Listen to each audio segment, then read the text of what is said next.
Bom, então a gente vai começar a apresentação do Lindomar. O Lindomar é zootecnista, formado pela Unesp em Jaboticabal, e atualmente ele trabalha na Universidade Federal de São Carlos, né, Lindomar? Isso. E ele fez mestrado em aquicultura e atualmente faz o doutorado em aquicultura também, na parte de sanidade, especificamente com parasitos de peixes, né, Lindomar? E Uhum. trabalhando atualmente com peixes ornamentais no doutorado, né? Foi isso? Então, na verdade, eu trabalhei com peixes ornamentais no mestrado e agora no doutorado eu foquei mais no parasito e trabalhar com diversas espécies, tanto peixes ornamentais quanto peixes de corte. Ah, certo, muito bem. Então, eu vou passar para você agora. Você vai estar conversando com o pessoal, com os meus alunos de duas disciplinas. Tem alguns que são da disciplina de ciência animal, né, da medicina veterinária, e tem alguns alunos da zootecnia também. E a outra disciplina é produção animal familiar e políticas institucionais, que também nós temos aí alunos mesclados, né, dentro da turma entre medicina veterinária e zootecnia, tá bom? Tá bom. Então é com você. Bom, então, como a Giovana já me apresentou, meu nome é Lindomar. Na verdade, assim, uma coisa que eu gosto de falar, geralmente eu não coloco nas apresentações, mas eu gosto de falar. Primeiramente, eu sou técnico em agropecuária, depois eu fiz a graduação em zootecnia, fiz o mestrado lá no Centro de Aquicultura da Unesp, e aí o meu mestrado foi especificamente com parasitologia, né, com os parasitos de peixe ornamental, então foi bem focado para peixe ornamental mesmo, e aí no doutorado eu foquei no grupo de parasitos e vou continuar trabalhando com ornamental, mas também englobando os peixes de corte, né, para consumo. E atualmente eu sou técnico de laboratório biotério da UFSCar. Estou trabalhando como técnico no departamento de genética e evolução. Bom, e a Giovana me convidou para falar um pouquinho para vocês sobre a produção de peixes ornamentais. Então, ela já me disse que já tem um pouquinho de familiaridade com algumas coisas da produção de peixe de consumo, e os peixes ornamentais, várias coisas acaba adaptando um pouco da parte de peixe de consumo. Bom, então eu montei uma apresentaçãozinha onde eu vou falar um pouco da parte de mercado e depois eu vou para a parte um pouquinho da parte de produção mesmo desses animais. Bom, então uma coisa que a gente começa falando é a situação atual do mercado. A gente está passando por um momento mais complicado, né, da pandemia, e essa pandemia, ela reflete de formas diferentes de acordo com o mercado e também com a região. Então, a gente tem situações onde, por exemplo, na Indonésia, a procura por peixes ornamentais aumentou bastante, porque essa situação de confinamento fez com que aumentasse a procura por animais pet ou por hobbies, e, no caso, lá na Indonésia, cresceu muito essa demanda por peixes ornamentais, eles até citam, né, os catfishes, beta e flowerhorn, e eles relatam até aumento de 50% nas vendas em lojas de aquariofilia. E por um outro lado, a gente tem uma situação um pouco mais complicada, causada por essa pandemia, que seria a falta de abastecimento. Então, no Japão, teve um aumento da demanda de peixes tropicais, né? Então, teve um aumento dessa demanda de peixes, mas os estoques dessas lojas não era suficiente para suprir essa procura. Então, entrou em falta esses peixes, principalmente pela dificuldade de transporte internacional no momento. Então, até tem uma parte que eles comentam que uma alternativa foi recorrer às espécies de peixes de produção nacional. Então, em ambos os casos, a gente vê uma situação complicada que gera uma oportunidade muito grande. E uma coisa importante de falar, quando a gente fala em peixe ornamental, a gente vai sempre pela aquariofilia. Desculpa, gente, tá meio difícil com os animais aqui. Ted! Bom, então a gente fala da aquariofilia. A aquariofilia, ela pode ser considerada tanto quanto um pet, por algumas pessoas, porque você tem a criação do animal, você se envolve com ele, mas é mais caracterizado como um hobby. Por quê? Geralmente, quando você tem um animal, um pet, tem um peixe no aquário, você não considera ele como um pet, você não dá nome, você não interage tanto com ele. Geralmente você tem vários, os peixes não têm nome, e ele tem uma função de embelezar o ambiente, de você manejar aquele ambiente, né, que você está criando, que é o aquário, ou até lagos, e com isso você descaracteriza um pouco essa função de pet. E aí tem aqueles casos, por exemplo, que a pessoa tem um beta em um aquário, então ele dá nome, tem uma interação maior. Mas, no geral, a aquariofilia é considerado um hobby. E quando a gente fala de aquariofilia, a gente pensa sempre em peixes ornamentais.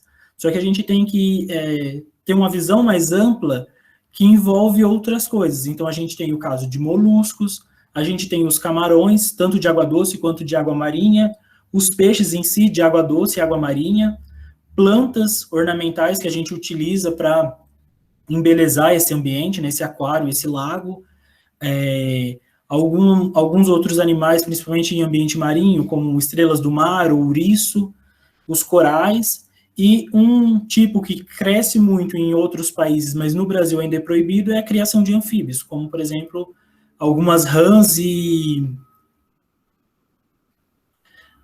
esqueci o nome do outro anfíbio, de axolote, que é bem procurado, inclusive no Brasil tem algumas pessoas que têm, mas é de forma ilegal. Então, quando a gente fala em aquariofilia em si, engloba muito mais do que só o peixe ornamental.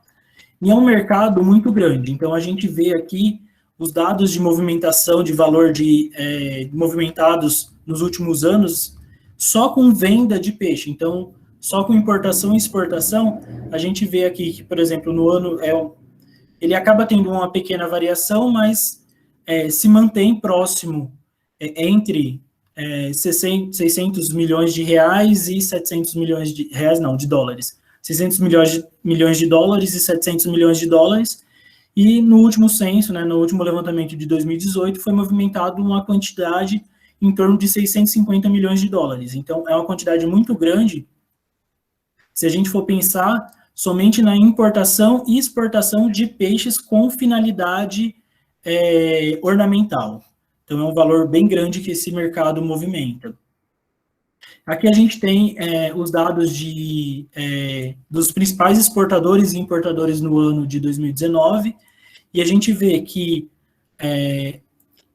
as exportações elas estão muito concentradas em países asiáticos, então a gente vê aqui o Japão no primeiro lugar, Singapura ocupando a segunda posição, Indonésia na terceira, aqui na quinta tem a Tailândia, na sétima tem a Malásia. Então a gente vê que esses países asiáticos, eles atuam bastante nesse comércio mundial de peixes ornamentais.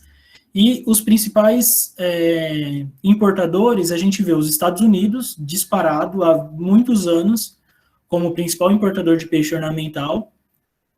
Aí depois, em segundo lugar, vem a China, Reino Unido, Alemanha e Holanda. Então, a gente vê aqui que exportação, o foco principal são os países asiáticos, e importação, principalmente, Estados Unidos, China e Reino Unido.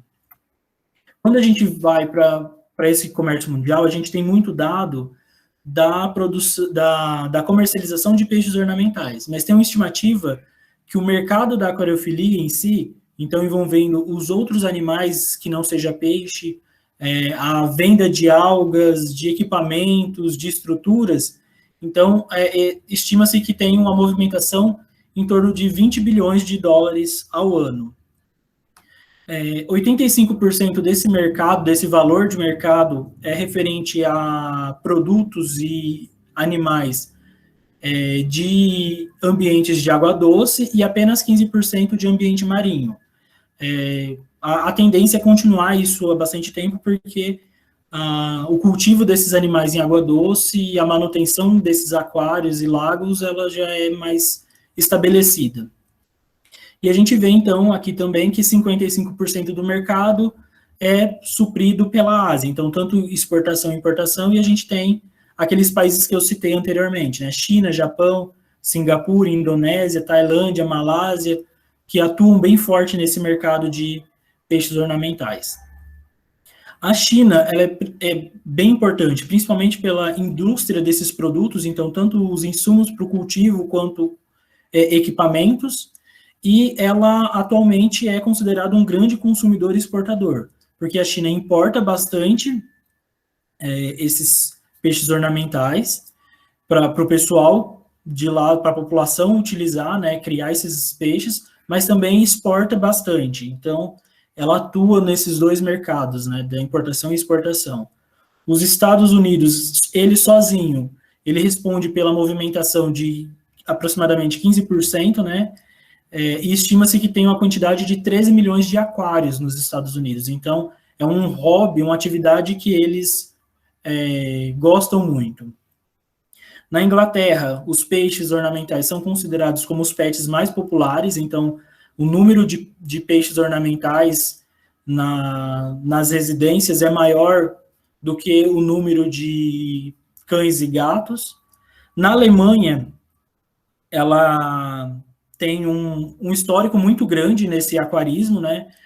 Há muito tempo é um hobby bem popular e bem conhecido pela população, e é considerado o berço do aquarismo moderno. Então, tudo que a gente vê de mais novo, de variedades de peixes, de equipamentos, sistemas produtivos, acaba vindo da Alemanha. E também é um país que fornece uma ampla literatura, então, tanto em alemão quanto em inglês, tem uma literatura bem vasta e bem rica na Alemanha. E no Japão, eles têm como características ter uma predileção, uma preferência por peixes mais raros e mais caros. Então, tudo que é novidade chama a atenção dos japoneses. E estima-se que em torno de 50% da população tem esse contato com a aquariofilia. E quando a gente vê as espécies mais comercializadas, aqui eu foquei nas espécies de água doce, a gente vê espécies que são conhecidas. Quem tem contato com peixe ornamental já viu, quem foi em alguma loja de peixe ornamental já conseguiu presenciar pelo menos a maioria desses peixes que tem aqui. Então, em primeiro lugar, a gente vê os kingios, né, que tem uma grande variedade de formatos, tamanhos, cores, e é um peixe amplamente distribuído no mundo todo. Em segundo lugar, o beta, que é um peixe extremamente comum. Geralmente, todo mundo que já teve um aquário um dia começou com um aquário de beta, ou já teve um beta uma vez em casa. Depois aqui a gente tem os lebistes ou guppy, que também tem uma participação muito grande no mercado. Em quarto lugar aqui a gente tem o neon, que é um peixe da bacia amazônica, que lá fora, em alguns países, tem alguma coisinha de reprodução, mas não é tão forte assim. A maioria dos peixes ornamentais, dos neons que são comercializados no mundo, é proveniente da captura em ambiente natural e venda deles. Em quinto lugar tem as carpas, né, que são, assim, principalmente uma característica muito forte dos asiáticos gostarem bastante desse tipo de animal, mas também é distribuído no mundo todo, tem competições muito importantes desse tipo de peixe ornamental. Depois tem os tanictes, que são os peixes um pouquinho menos comuns, mas também são muito utilizados e valorizados. E por último, aqui na sétima e oitava posição, a gente tem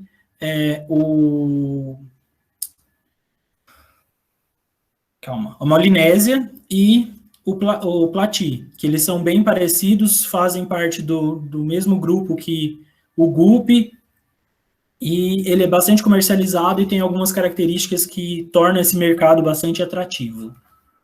Quando a gente vai ver o mercado nacional, a gente já tem um pouco de dificuldade em encontrar esses dados. Então, a gente vê algumas coisas em censos demográficos que tem perguntando de animais como pet, e algumas pessoas informam esses peixes ornamentais. Só que são estimativas, porque ninguém tem aquele controle tão certo de quantos peixes ornamentais tem no Brasil. Mas se a gente for ver aqui, uma estimativa de 19,4 milhões de peixes ornamentais é uma quantidade muito grande, né? Tá atrás do cachorro, gato e das aves, mas também tem uma importância grande nesse mercado e tem um crescimento relativamente bom, né? Estima-se um crescimento em torno de 1% e meio de 2018 a 2019. Então, como eu disse, esses dados, tanto de produção quanto a manutenção desses peixes ornamentais no Brasil, é bem difícil de ser obtido. Quando a gente consegue algum dado, são dados desatualizados e mais regionais, então focados em alguns polos de produção ou regiões metropolitanas. Esse mercado está concentrado principalmente na região sudeste, principalmente em São Paulo. Então, grande parte desses animais eles são escoados aqui para o estado de São Paulo, onde são comercializados e são mantidos grande número desses animais.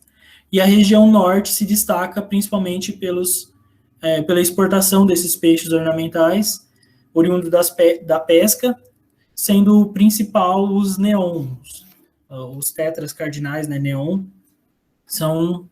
é a espécie mais explorada economicamente em questão de exportação. Então, quando a gente vê os dados de exportação, a gente percebe que teve um aumento de 2010 até 2014 no valor de exportação, e a partir desse momento a gente vê uma queda com uma estabilização nesses últimos 3 anos. Então, a gente vê aqui em 2015, foi quando teve uma crise econômica um pouco maior. E uma coisa também que a gente tem que levar em consideração é que esses dados são em valor. Então, aqui, por exemplo, no ano de 2018, tem uma estimativa de exportação em torno de 6.300, 6.500 mil dólares. Só que isso não reflete no número de animais, porque o valor desses animais pode ser alterado, o valor de comércio, e com isso a gente não tem como saber ao certo a quantidade, o número de animais, mas a gente tem uma noção do valor arrecadado com essa exportação. Então a gente vê que teve uma estabilização nos últimos 3 anos, o que não deixa de ser ruim. É um comércio muito importante. Quando a gente fala dos produtores de peixes ornamentais, a gente tem números muito incertos de produtores, porque a maioria desses produtores, eles atuam na informalidade, então eles não são registrados nos órgãos governamentais, por exemplo, o Ministério da Agricultura, Pecuária e Abastecimento. Essas produções são, na maioria, caracterizadas como micro e pequenos produtores, então são produtores que têm alguns tanques, ou até, no caso de microprodutores, são aqueles que produzem até na zona urbana, então produz os peixes no quintal de casa, em estruturas menores, produz uma quantidade menor de peixe, ou em aquários também, alguns são considerados microprodutores. E os peixes que são produzidos aqui no Brasil, eles são destinados, praticamente todos os peixes produzidos são destinados ao abastecimento do mercado interno. Então, os peixes que são exportados são os peixes advindos de pesca, né, da captura em ambiente natural, e os peixes que são produzidos ficam para abastecer o mercado interno. E essa produção, ela é baseada em espécies exóticas. Então, quando a gente vê a lista ali, a gente vai ver que a grande maioria das espécies produzidas são vindas de outros locais que têm um sistema de produção, tem uma forma de produção bem elucidada e caiu no gosto do consumidor, né, das pessoas que têm aquários, esse tipo de peixe.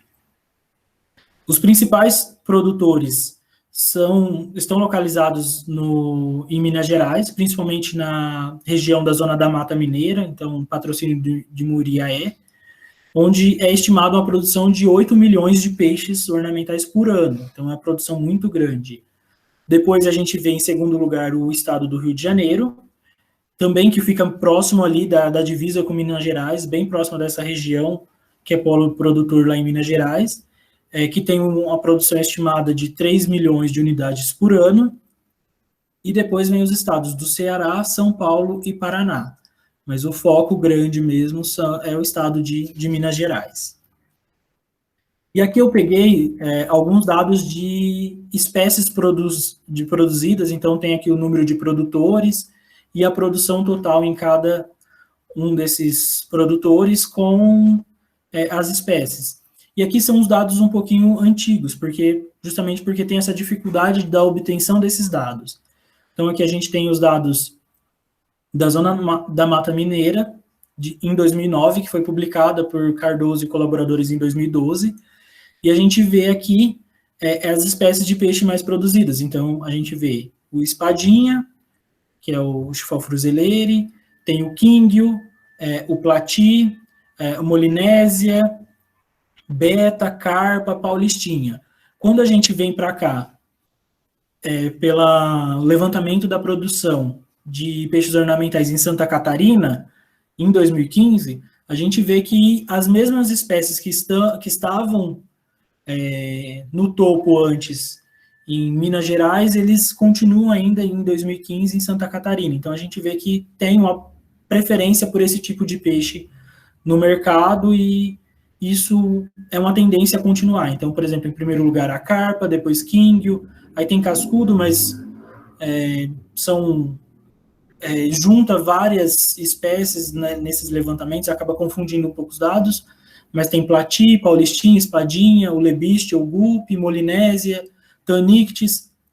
Então a gente vê que é bem parecido com as espécies que são mais comercializadas no mundo todo, e tanto em Santa Catarina como na Zona da Mata Mineira, a produção são de espécies muito similares.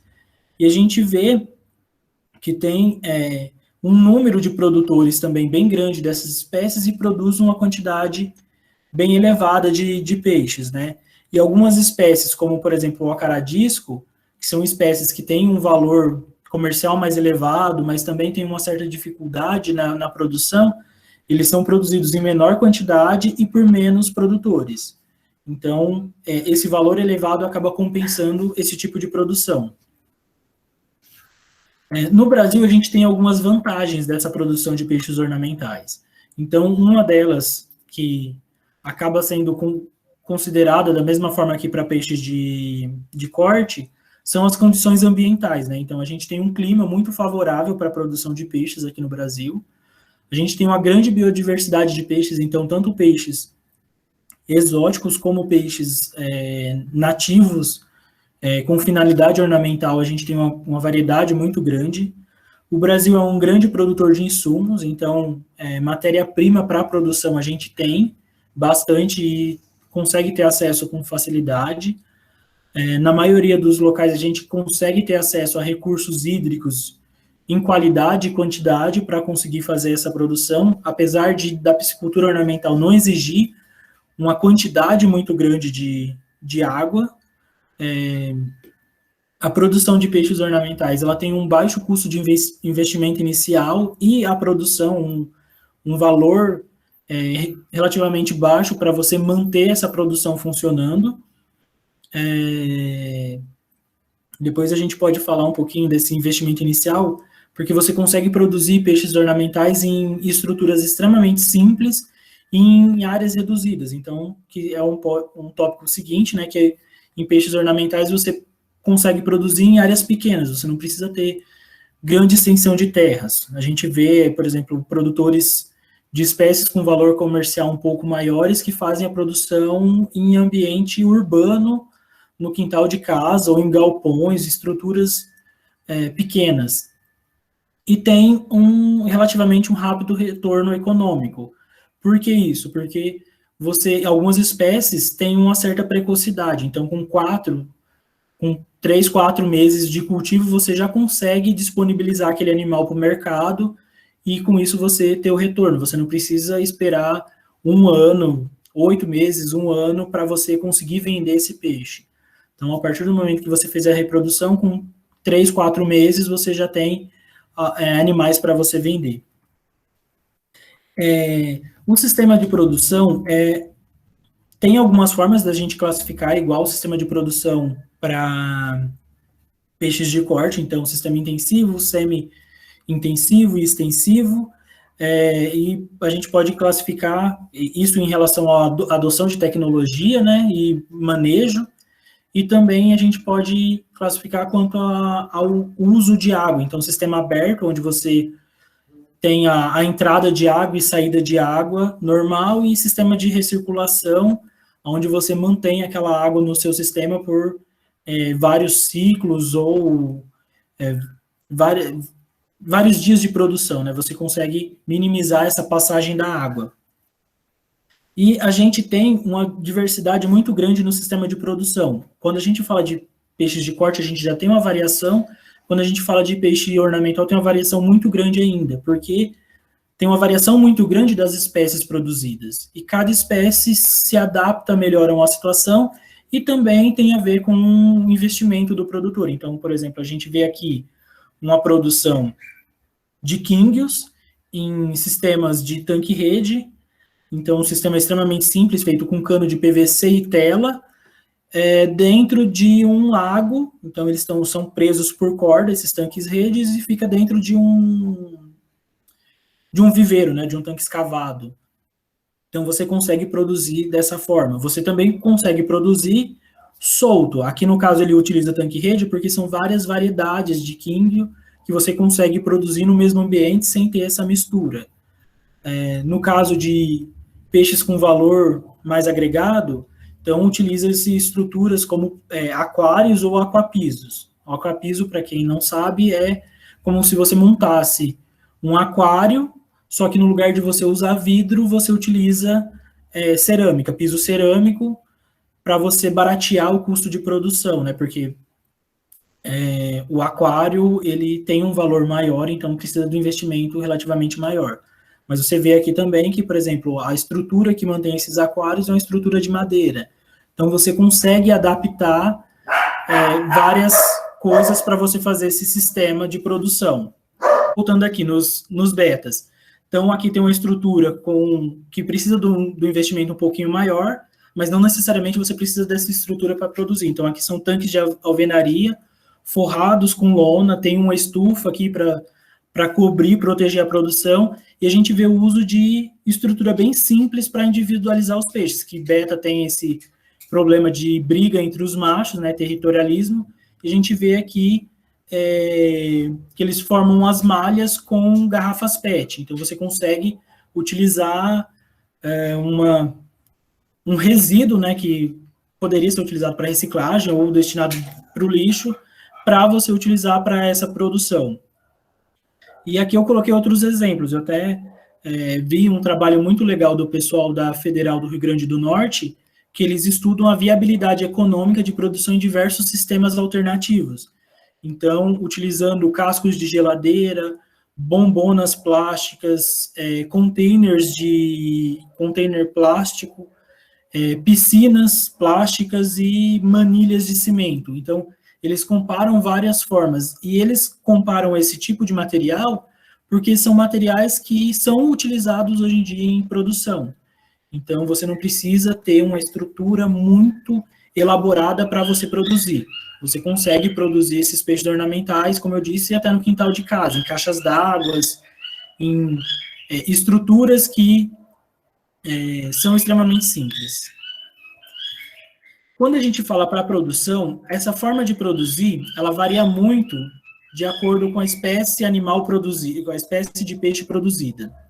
Então, cada espécie de peixe que é produzida, a gente tem um sistema diferente. Uma das coisas que chama bastante atenção é que, geralmente, na produção de peixe ornamental, a gente utiliza o alimento natural, então seria o sistema de água verde, ou então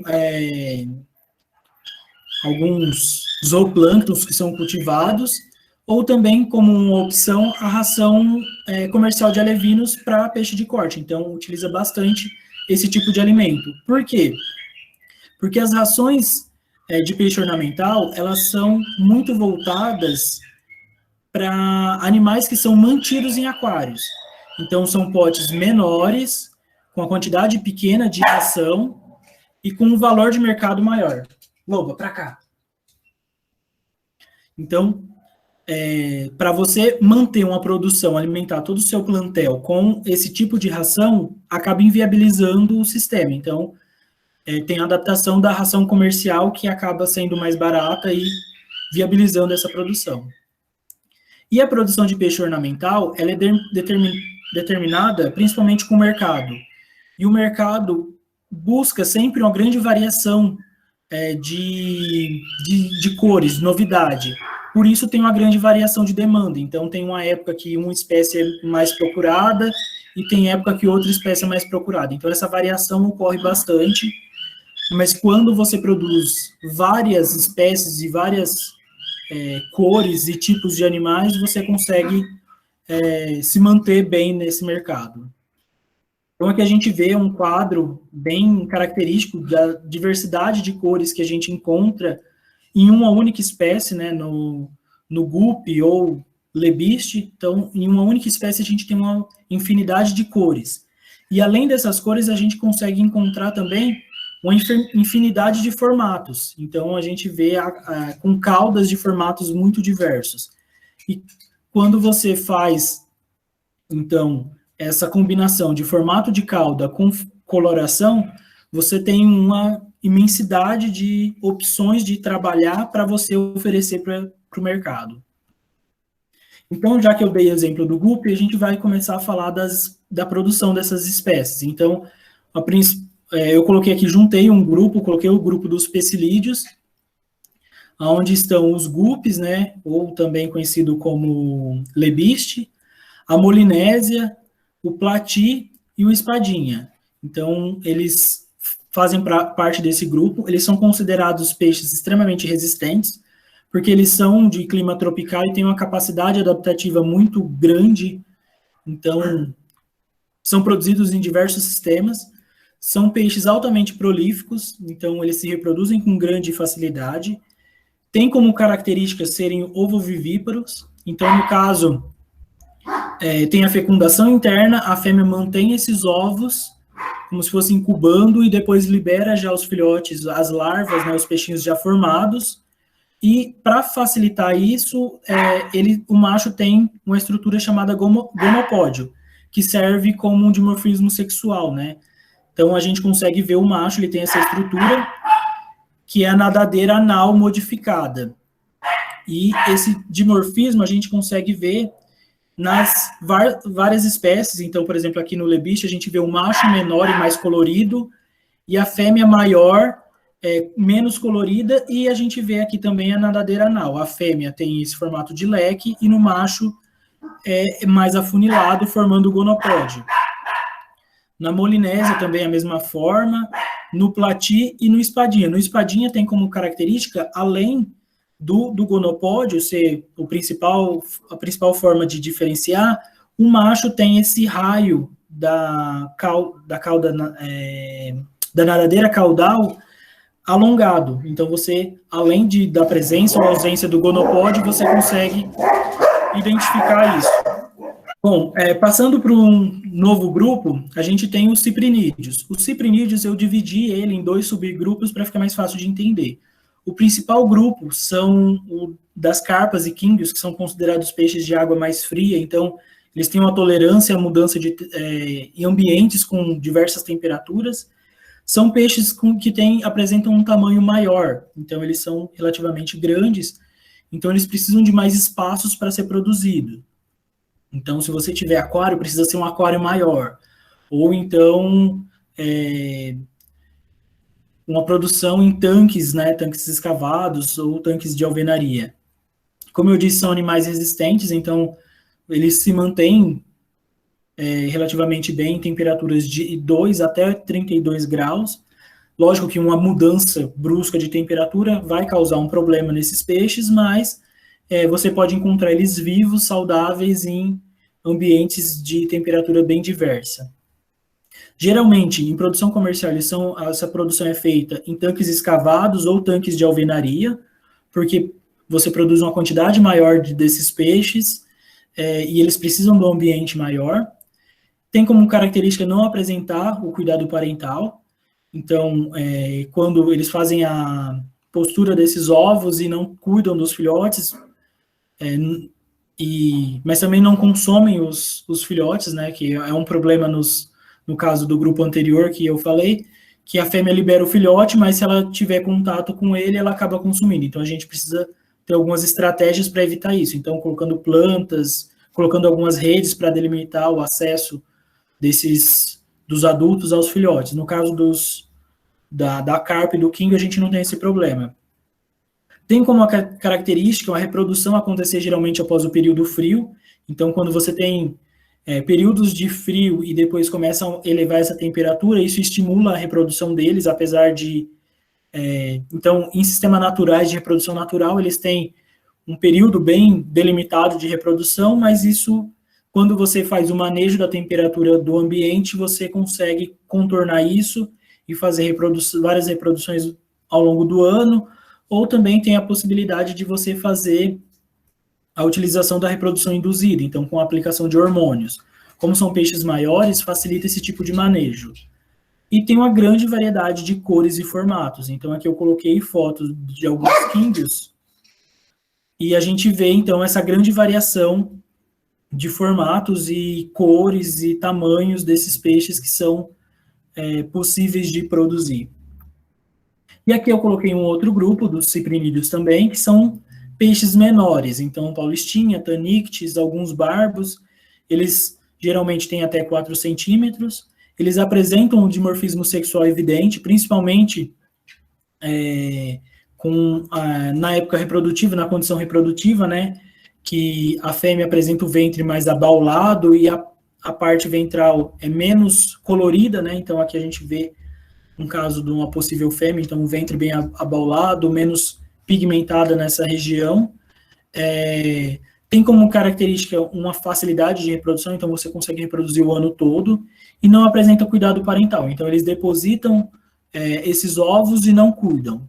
Principalmente os tanictes e os paulistinhas, a gente precisa colocar uma redezinha, alguma coisa, para quando a fêmea faz a liberação dos ovos, esses ovos ir para o fundo da estrutura e os adultos não consumirem, porque se eles ficarem em contatos, eles acabam consumindo.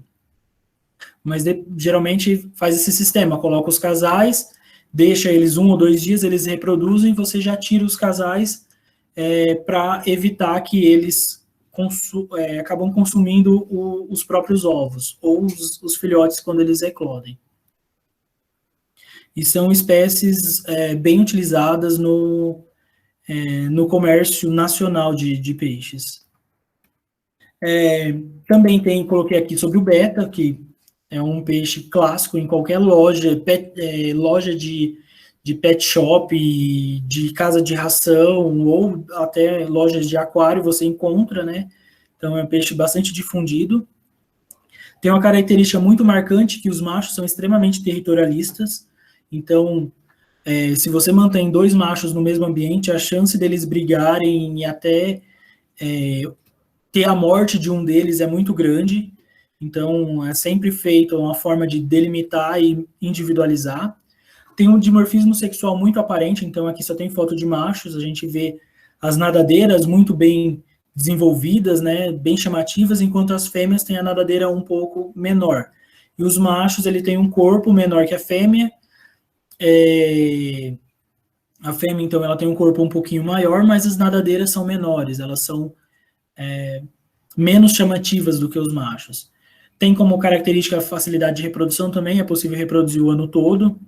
Tem todo um manejo a ser feito para a reprodução, então o macho ele monta um ninho na estrutura, que é um ninho de bolhas de ar, aí você coloca a fêmea, tem todo o cortejo, e depois tem o abraço, que eles chamam abraço nupcial, né, que o macho envolve a fêmea e faz a liberação dos ovos. E aí o macho faz a captura desses ovos e coloca nesse ninho de bolha de ar e tem o cuidado desses filhotes até que eles consigam nadar livremente pela coluna d'água. Então, a gente vê, nesse caso, um cuidado parental muito grande. Então, geralmente, a gente coloca a fêmea junto com o macho, fica 1 dia, 2 dias no máximo, e já retira, porque também ele tem ele é territorialista também em relação à fêmea. Ele vai acabar brigando com essa fêmea. Tem uma grande variedade de cores e formatos, então aqui a gente vê várias cores, o formato de nadadeira mais raiada, nadadeira menor em formato de delta, nadadeira que eles acabam falando que mais aspecto de rosas, né? Então tem com várias dobras. E uma coisa que é bem diferente dos outros peixes que eu já citei é que tem uma diferença muito grande no preço de venda entre machos e fêmeas.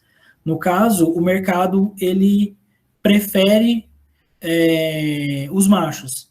Então, você faz toda essa sua produção baseada na quantidade de macho que você vai ofertar. E, geralmente, quando a gente faz um dimensionamento de produção, a gente coloca os custos de produção todos em cima do macho. Por quê? Como a fêmea é mais difícil de você vender, não tem um mercado tão bom, você coloca o seu preço, o seu custo de produção em cima do preço do macho, o que você vender de fêmea você tem como lucro. Então, e geralmente consegue vender essas fêmeas, só que um preço muito menor quando comparado com o valor de macho. Também pode acontecer uma coisa parecida no caso dos lebiches, que tem aquela diferença bem grande entre macho e fêmea. Só que uma forma muito simples que os produtores conseguiram driblar essa dificuldade de venda é a venda de casais. Então, como você consegue manter o macho e a fêmea no mesmo ambiente, você vende o casal, você coloca o seu preço de venda pelo casal, a pessoa vai comprar, tem interesse naquele macho, vai ter que levar o casal. No caso dos betas, como tem esse problema de territorialismo, você não consegue vender o casal porque a pessoa que comprar não vai conseguir manter o casal junto. Então tem essa dificuldade. E aqui eu coloquei o exemplo das garrafas PET como sistema de separar e você produzir no mesmo ambiente vários peixes. Então tem em cada garrafa dessa aqui, tem um macho de beta sendo produzido. No caso das fêmeas, você consegue produzir elas soltas sem muito problema de briga. É bem tranquilo. E aqui, como uma espécie que ela não está lá no topo da produção, né, das espécies mais produzidas, mas é uma espécie nativa, nossa, e que ocupa uma grande parte do mercado e tem cada vez mais se destacado, é o acarabandeira. E ele tem um preço de mercado relativamente baixo, não é tão alto quando comparado com o acaradisco, tem uma facilidade de produção, então a gente vê uma oferta bem grande desse tipo de peixe e uma absorção pelo consumidor dessa oferta. Então, a gente vê bastante isso. É um peixe que não tem o dimorfismo sexual aparente, então tem algumas características que algumas pessoas vê, mas varia muito com a variedade desse peixe. Então, por exemplo, em época reprodutiva, tem a papila, a fêmea fica com a papila mais arredondada, o macho fica com a papila genital mais afunilada, tem algumas características de nadadeira também, mas geralmente em sistema produtivo, quando vai formar esses casais, porque geralmente ficam em casais para reprodução, são colocados alguns possíveis machos e possíveis fêmeas que você tem interesse em reproduzir em estruturas maiores, como caixa d'água ou aquários maiores, e você deixa que esses peixes formem os casais sozinhos. A partir do momento que ele forma um casal, então ele começa a limpar uma área, começa a demonstrar uma certa territorialidade, então ele começa a defender aquela área dele, você já percebe que é um casal formado, então você separa ele e coloca em um aquário só esse casal, então a chance de você ter um sucesso na formação de casal é muito grande. É maior do que quando você procura por essas características e junta dois animais. Às vezes você junta duas fêmeas, dois machos e não consegue ter a reprodução. São animais que reproduzem com certa facilidade, então quando você forma um casal, eles adotam uma estrutura, então canos ou estruturas de cerâmica que são colocadas nesses aquários, eles fazem a limpeza e depositam os ovos, e eles cuidam desses ovos. Só que uma forma que é feita para maximizar essa produção é a partir do momento que eles colocam esses ovos, você retira essa estrutura desse aquário e coloca em outro e coloca uma estrutura nova. E tem casos, geralmente, depois de 20 dias que ele fez uma desova e você retirou esses ovos, eles já estão desovando de novo. Então, e é uma quantidade bem grande de ovos. Então, são 300, 500 ovos a cada 20 dias, e dependendo do casal, até menos tempo você consegue isso. Quando você deixa os filhotes, os ovos junto com eles, eles têm esse cuidado parental, então cuidam dos filhotes até estar uns alevinos de tamanhos consideráveis. E geralmente, como a reprodução, o sistema de produção é feito em casais, você utiliza aquários ou aquapisos para produzir casais, e os filhotes que vão ser destinados ao mercado, os alevinos, colocam em estruturas um pouco maiores, como caixa d'água. E hoje em dia, tem uma quantidade de variedades bem consideráveis. Então, aqui eu coloquei alguns exemplos. Então, tem o acarabandeira negro, o platinum, o koi, que tem essa delimitação mais alaranjada, vermelha na cabeça, que é bem característica. O marmorato, que tem essas manchas negras pelo corpo, mas sem seguir um padrão, né? Alguns padrões mais comuns, né? O listrado, o Alton, que no caso aqui é uma variação bem parecida com o listrado. A gente tem o albino, tem o azul, né, que ele é meio acinzentado, meio azulado, então tem uma variação bem grande, e são peixes nativos que têm um potencial muito grande de utilização no mercado. Então essas são as principais espécies que eu resolvi elencar para vocês. Uma coisa bem importante de se falar é a forma de comercialização desses peixes ornamentais. A principal diferença dos peixes ornamentais com os peixes de consumo é a forma de vender. Geralmente, os peixes de consumo é vendido por peso. Então, você paga, o produtor ele ganha determinado valor por tantos pesos de peixe vivo ou de filé. Então, é vendido por peso. No caso do peixe ornamental, ele é vendido por unidade. Então, o máximo de diferente que a gente vê são os lebiches, que são vendidos em casais. Mas é vendido pela unidade, não por volume, né, por peso. Então, essa é uma grande diferença. Então, um único animal, ele pode ter um valor bem importante para o produtor. E um esquema de como segue essa cadeia de produção, de comercialização, de quando o peixe sai lá da produção até chegar no consumidor final, ela passa por algumas etapas. Então, por exemplo, tem o produtor, e aí depois, geralmente tem o atravessador, que é responsável por comprar os peixes desse produtor e revender para o distribuidor. Aí tem os distribuidores, eles podem comprar tanto do atravessador como direto de produtores e passar para os lojistas, e esses lojistas vendem para o consumidor. Em alguns casos, quando tem alguns produtores grandes, eles conseguem acessar direto os lojistas e vender. Então, ele diminui a influência dessas figuras, né, do atravessador e do distribuidor. Uma coisa que foi muito comentada e que tem muita gente que defende o ponto negativo da figura do atravessador, porque ele simplesmente pega o peixe da produção e revende para um distribuidor com um valor um pouco maior, né? Mas ele tem esse gasto de manutenção, de transporte desses animais, né? Então ele tem esse serviço dele, ele tem que cobrar por isso. E uma coisa que é bastante interessante a gente pensar no caso do atravessador é que a gente viu que tem muito micro e pequeno produtor. Para o distribuidor ir em todas essas propriedades para coletar os peixes para depois levar para a loja, às vezes não acaba compensando. Então, a figura do atravessador entra justamente para suprir essa necessidade. Então, ele vai nos pequenos produtores, compra peixes de diversos produtores pequenos, e aí quando ele tem um montante, uma quantidade maior desses peixes, ele revende para o distribuidor, ou algumas vezes até direto para a loja, com um valor um pouquinho maior, mas com isso ele facilita esse produtor escoar a produção dele, porque algumas vezes, quando é produção pequena, é muito difícil você vender diretamente para a loja, porque a loja ela quer comprar em quantidade maior, em variedade maior. Então, esse atravessador atua principalmente nisso. Então,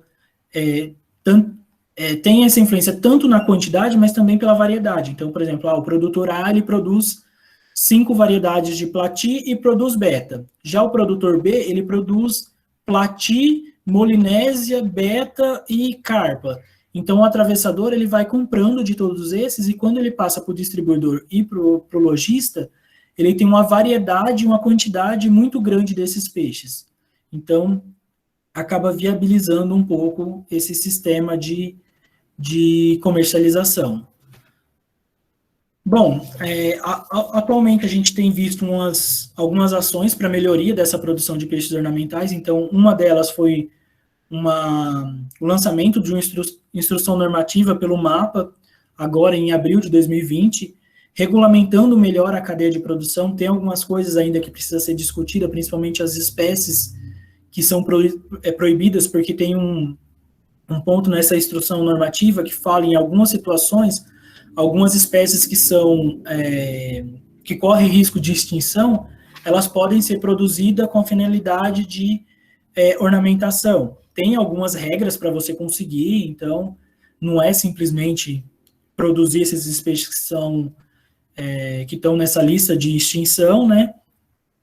Mas já permite isso, coisa que antes não era permitido. Então, na natureza, a quantidade desses animais está diminuindo e não era possível o produtor produzir para suprir a demanda do mercado, mas também para um possível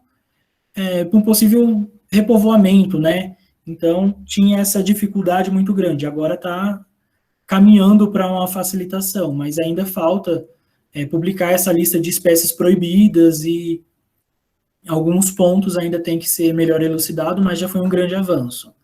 Outro avanço foi uma determinada facilidade, né, agora, no cadastro e regularização de vários participantes da cadeia. Então, agora tem o registro geral de atividade pesqueira, né, que chamam de RPG, e permite o registro tanto na qualidade de aquicultor, que é quem produz esse peixe ornamental, na qualidade de pescador profissional, então aquelas pessoas que coletam esses animais em ambiente nativo, né, em ambiente natural, e também tem como fazer o registro nessa qualidade de empresa pesqueira. No caso dessa empresa pesqueira, entraria tanto o atravessador, quanto o distribuidor, quanto as lojas de peixes ornamentais. Então, com esse registro, a gente consegue ter uma noção melhor de como está a cadeia produtiva, coisa que a gente ainda não tem. E uma das características é que, como para a produção de peixe ornamental você não utiliza áreas muito extensas, você não tem uma utilização muito grande de insumos, por exemplo, ração, que você deteriora a qualidade de água e tudo mais, então essa legalização acaba sendo mais facilitada. Então, por exemplo, esse registro geral da atividade pesqueira, tanto em qualquer uma dessas modalidades, você consegue fazer ela de forma online. A única coisa que dificulta um pouco em alguns estados é que para você fazer esse registro, você precisa ter ou licenciamento ambiental ou a dispensa do licenciamento ambiental, e isso fica a cargo dos estados. Então, tem estados que isso já está bem elucidado e está sendo mais fácil, e tem estados que complicam um pouquinho. Mas a partir do momento que você tem a dispensa da licença ambiental, ou você fez essa licença ambiental, você tem a licença ambiental, é coisa de, poucos dias você consegue fazer o seu registro de forma bem tranquila. A gente vê uma preocupação com o aumento da instrução desses produtores e dos lojistas. Então, nos últimos anos, tem diversos seminários, cursos, feiras sendo oferecidos, né, principalmente de forma gratuita, para que as pessoas tenham acesso a essas informações e consiga alavancar essa produção. E um dos pontos que acaba sendo um pouco discutido é essa diminuição do caminho até o consumidor final. Então, algumas estruturações dos produtores para diminuir a figura essa pressão na figura dos atravessadores e dos distribuidores. Então, a formação de cooperativas, né, esse cooperativismo e associativismo, facilitando escoar essa produção para conseguir acessar os lojistas e o consumidor final com uma certa facilidade, e para que o produto não chegue até o consumidor com um preço mais elevado. Bom, basicamente era isso. Eu não sei se eu passei do tempo, acho que passei um pouco, né, que eu me empolgo quando eu começo a falar. Peço perdão pelas interrupções, pelos cachorros, mas em casa acontece isso mesmo e estou aberto para perguntas. Ok, vamos ver aqui. Douglas, como que tá aí?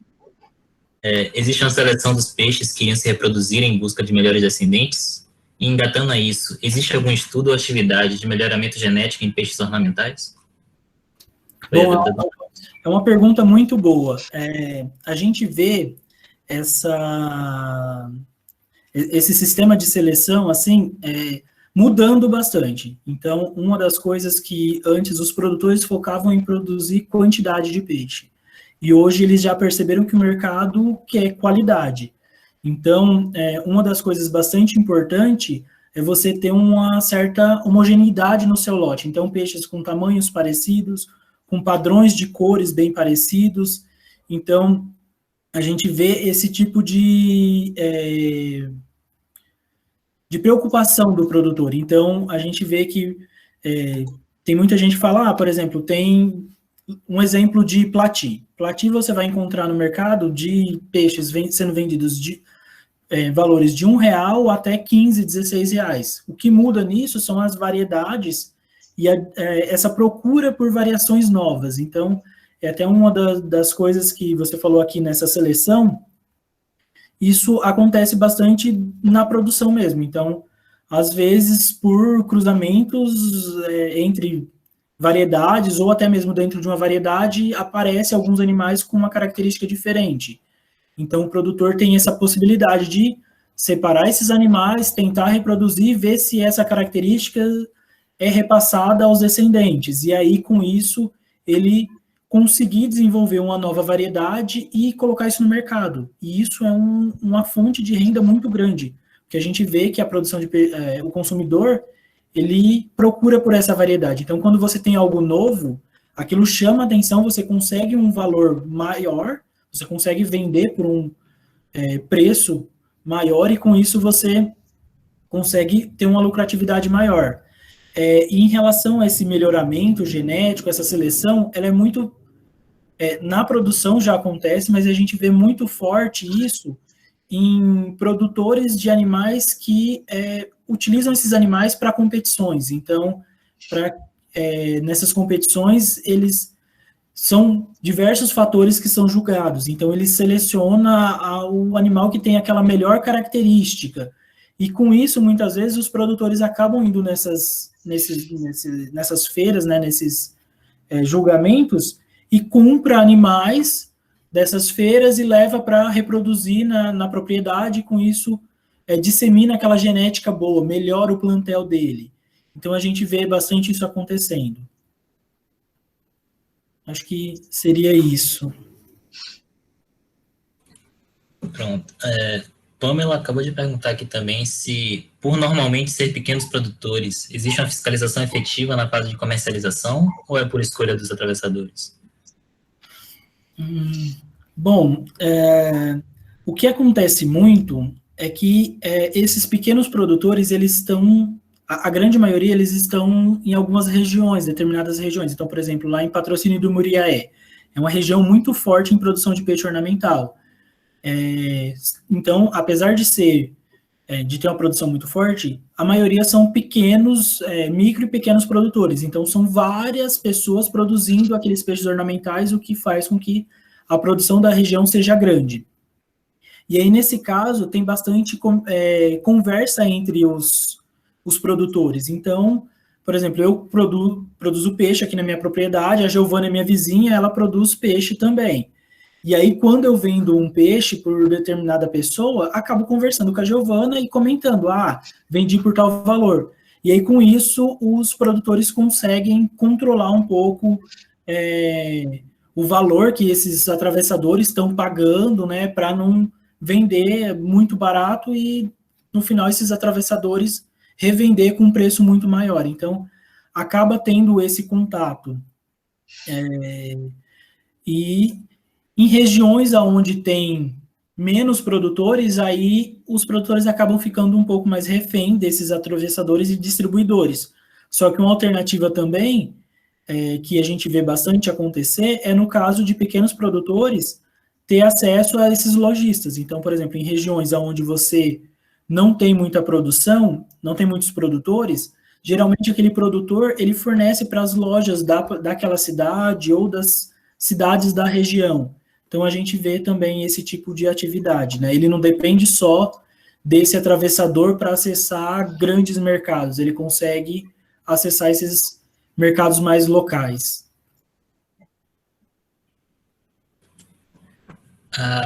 Essa aqui é uma dúvida minha agora. Não chega a ser de ornamentais, é mais para peixes em geral. Mas teria como se fosse algum padrão, como se fosse arroba de boi quando você está vendendo peixes? Por exemplo, um boi você vai ter o padrão daquela região, tipo arroba em Feira de Santana tá 280.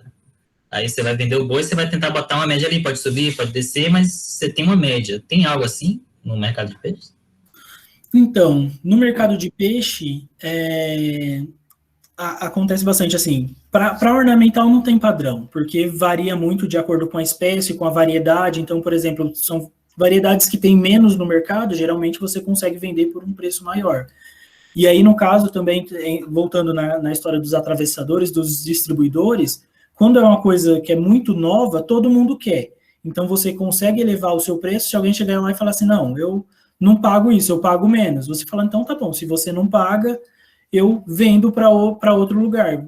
Você tem essa possibilidade de fazer. Agora, por exemplo, no caso de peixe de corte, você já não tem tanto essa possibilidade, porque o que se procura não é essa variedade, né? Se procura lotes mais uniformes. Então, por exemplo, tilápia.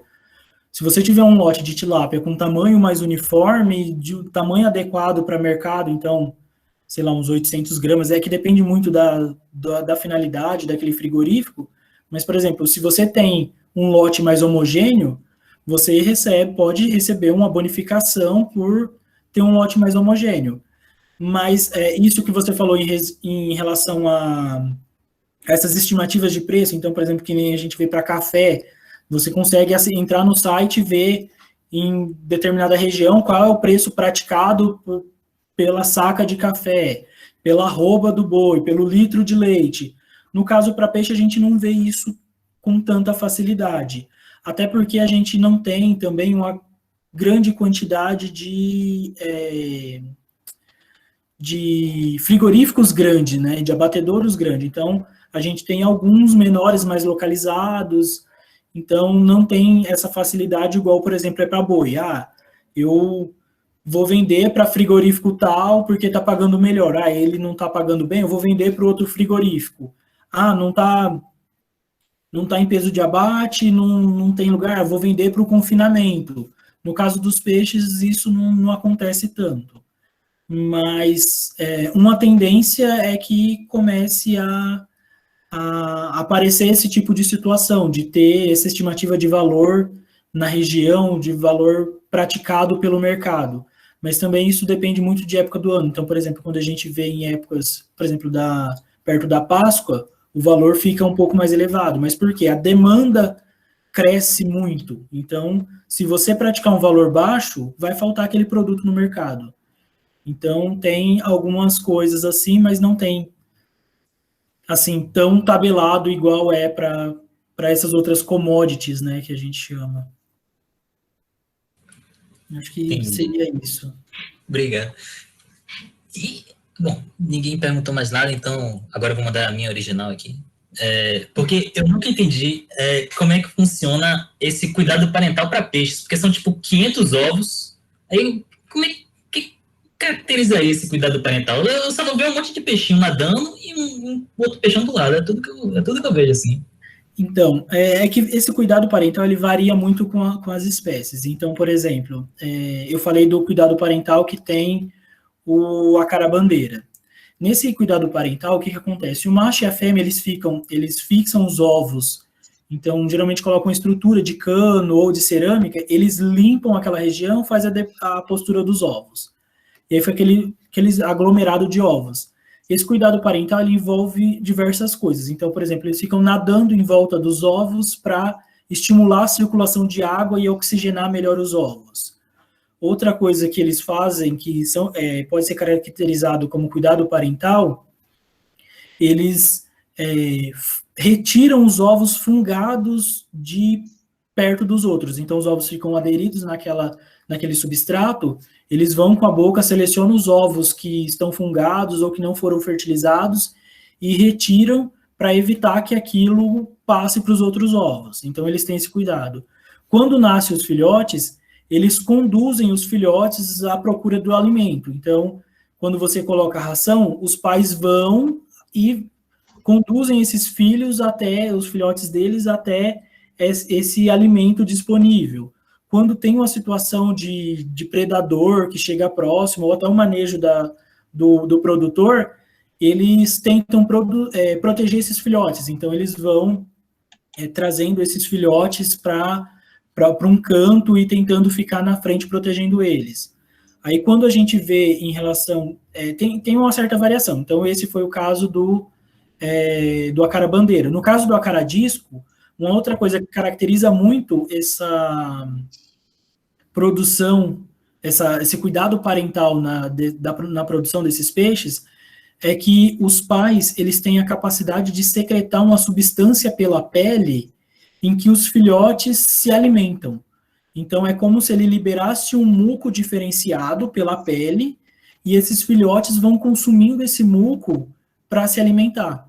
Então, tem o pessoal assim mais simples e até alguns produtores falam, né, que no caso o acara-disco ele libera leite para o filhote. Não é leite, né, é uma substância totalmente diferente, mas tem quase que a mesma função. Então, a função de nutrir os filhos. Então, ele tem essa característica. A gente vê, por exemplo, em alguns ciclídeos, principalmente ciclídeos africanos, acontece também com a tilápia, que é um peixe de corte, que uma forma que é característica do cuidado parental é que a fêmea, após a liberação dos ovos e a fecundação, ela recolhe os ovos na boca. Em alguns casos, a fecundação é feita até na boca da fêmea, mas ela recolhe esses ovos e faz toda a incubação. E quando já nasceu, tá, as larvinhas, os alevinos nadando próximo, quando tem algum perigo, ela abre a boca e faz a captura desses filhotes para proteger. Então, ela mantém os filhotes na boca para proteger desse possível predador. Então, a gente vê isso na tilápia, em tucunaré, que é um outro tipo de ciclídeo também. A gente vê esse tipo de comportamento que acaba sendo caracterizado como cuidado parental. Então, são comportamentos que esses peixes têm para que tenha um maior sucesso reprodutivo, para que um maior número de filhos deles chegue à idade adulta, sabe? Então, acho que seria mais ou menos isso. Não sei se eu elucidei bem a sua dúvida. Foi. É porque eu queria entender, porque, por exemplo, não é toda raça de peixe que se cria que tem esse cuidado parental, né? Então, por exemplo, se estiver criando peixe que não tem esse cuidado parental, você tem que fazer a retirada de todos os peixes que estão naquele tanque, se for uma escala maior?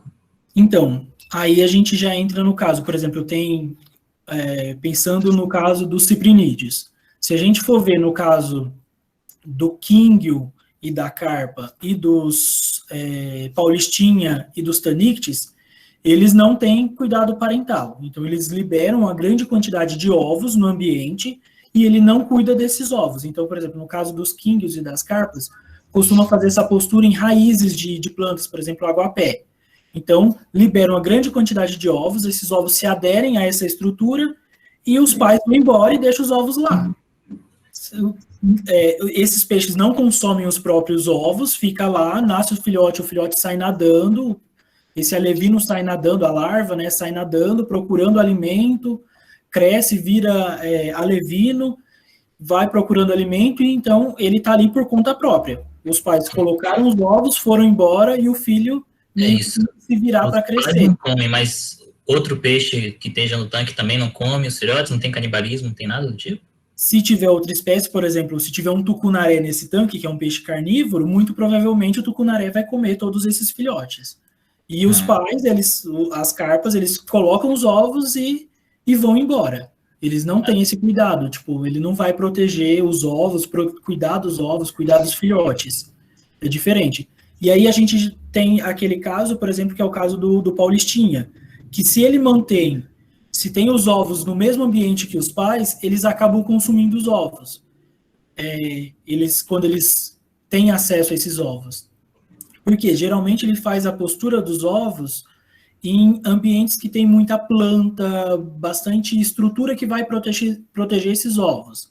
Então ele, por exemplo, em aquário, eles fazem muita postura em plantas. Porque esses ovos, eles caem no meio das plantas e ficam ali protegidos.